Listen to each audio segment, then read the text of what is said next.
আমরা যে শিল্পীকে হারিয়েছি অঞ্জনা, সেই অঞ্জনা ঠিক এই সারা ধারাবাহিকতারই কিন্তু এক প্রজন্মের শিল্পী।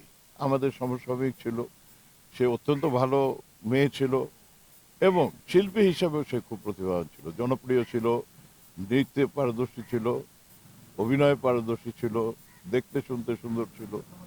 সুতরাং উনি চলে যাওয়ার পরে যেভাবে অনেকেই চলে গেছেন, যেটা আমি বললাম শুরু থেকে আজ পর্যন্ত, এইভাবে চলে যাবে, তাদের কর্ম থাকবে।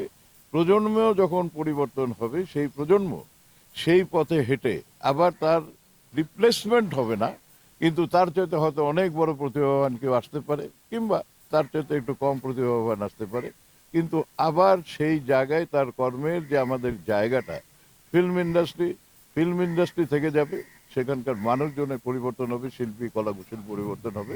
সুতরাং এই পরিবর্তনটাকে আমাদের সবাই মেনে নিতে হবে। এবং আপনারা যারা এই প্রজন্মের আছেন, আপনার চলচ্চিত্রের পজিটিভ দিকটাকে যদি তুলে ধরেন বাংলাদেশ ফিল্ম ইন্ডাস্ট্রির, এটা অনেকেই জানে না।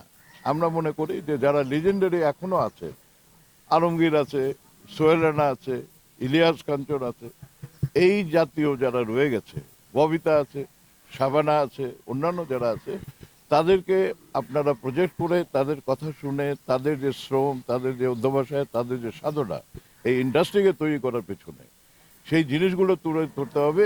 এবং এই প্রজন্মের যারা শিল্পী কলাকুশলী আছে